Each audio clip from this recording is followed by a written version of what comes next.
This is Lori's Kitchen. Tayo po ngayon ay magluluto ng sinigang na bangus. So, meron ako ditong kangkong at okra, eggplant, at habang sili. Meron akong luya, sibuyas, at kamatis. So, sisigang po tayo. Samahan niyo po ako sa aking pagluluto. Magpakulo po muna ako dito ng tubig. So, ayan, kumulo na. Ilagay natin yung ating kamatis, sibuyas, at luya.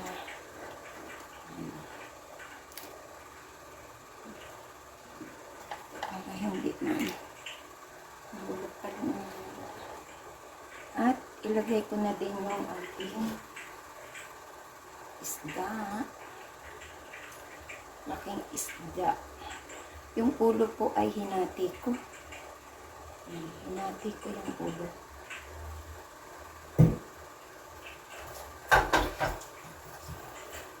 So, lalagay ako dyan ng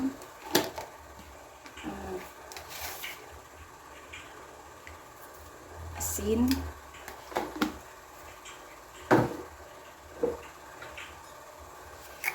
black pepper,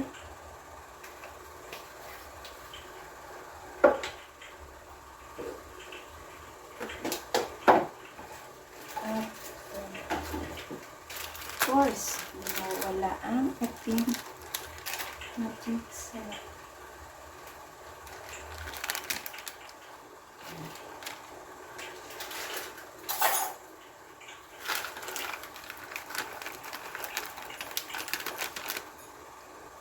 Magic sarap.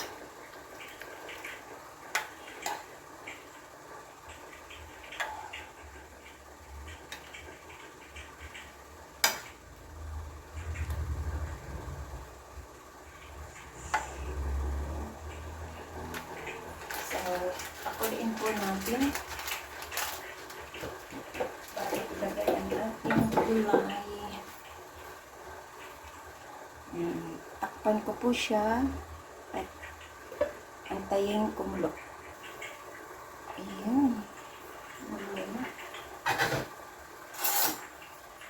So, ilagay ko na yung ating talong and okra. Di na ako bumili ng sitaw kasi na-atake ako ng arthritis ko. So, talang muna ang ating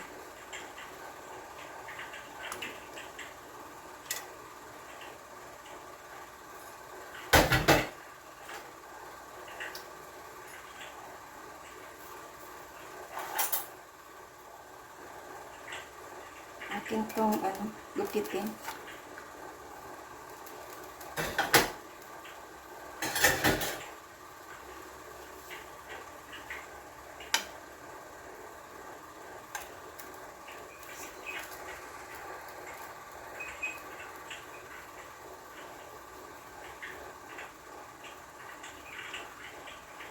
Ganda na ang kulay, di ba?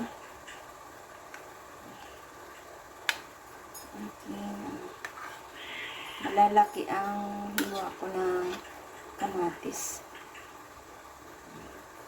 So, takpan ko po siya para madaling maluto ng ating sinigang na bangus. Pero check muna yung kanyang lasa. Check muna natin. Sarap. Gumalo na yung anghang nito. Pero okay lang yan. So, takpan ko muna po para tingnan na lang natin mamaya pag naluto na ang ating pagluto na, doon natin ilalagay ang ating kangkong and then maglagay tayo ng sinigang sa sampalok. Yan. Check natin. Oh.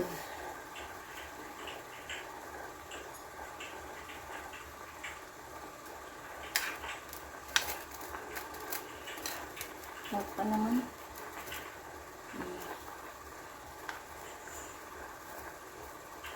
Naamoy ko yung siling. Haba. Yung anghang. Maanghang siguro ito. Grabe. Pero okay lang yun. So, ilagay ko na itong ang ating kangkong. Ang ating okra, hindi pa siya hindi pa gaano luto. Lutuin muna natin pa okra. Ganda ng kulay. Mulo na siya.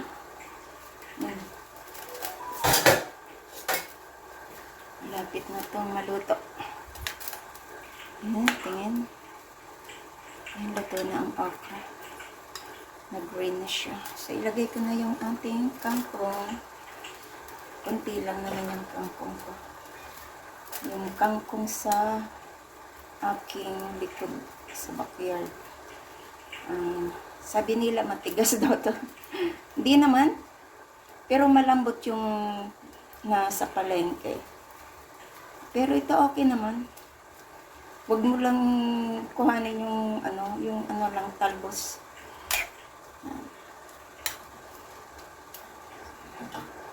Talbos lang.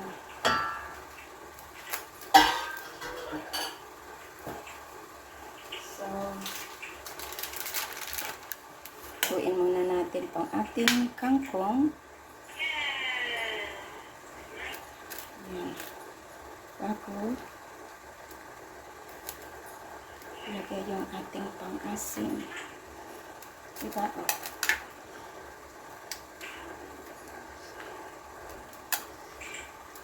Asin na lang, kulang yan. Ang timpla okay na siya. Check ko nga. Wow! Maanghang nga. So, kulang pa siya ng kaunting patis. Kulang siya ng patis. Yan. Maganda yung maanghang. Kasi ayan.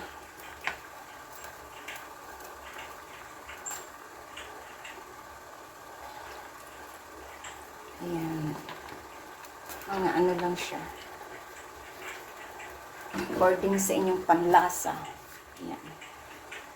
Ang aking patis. Ayan. So, yan. Pagluto na yung kangkong, bago tayo maglagay ng sinigang mix. Kasi, alam nyo, pag ilagay nyo yung gulay, pag hindi pa luto na ilagay nyo ang sinigang mix, maano na yan, naninigas. Doon maninigas ang ating gulay. Pero pag luto yan, bago nating timplahan, yan. Isang parok. Yan.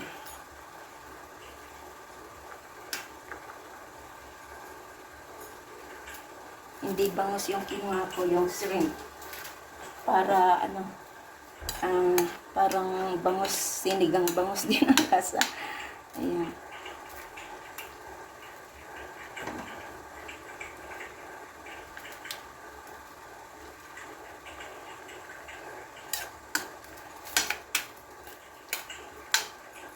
Ang sarap na. Sarap. Woo! Talaga naman, ang sarap. Masarap talaga ang isda.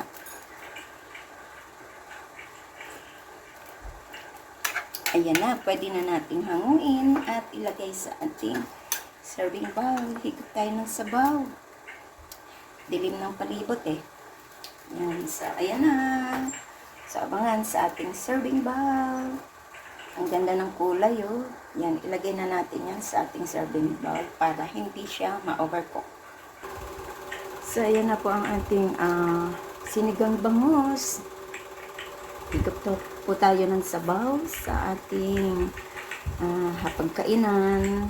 Lalo na ngayon, dumaan yung pag-ulan. Yan, masarap po yan. Thank you so much. At di ko lang shoutout sa inyo. Yan, salamat sa inyong pagdala sa aking premiere for tonight. Thank you so much.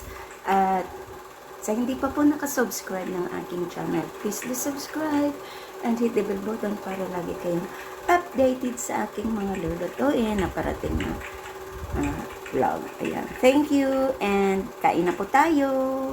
This is Laurie's Kitchen. Bye-bye and thank you so much. Good evening sa inyong lahat dyan. Bye!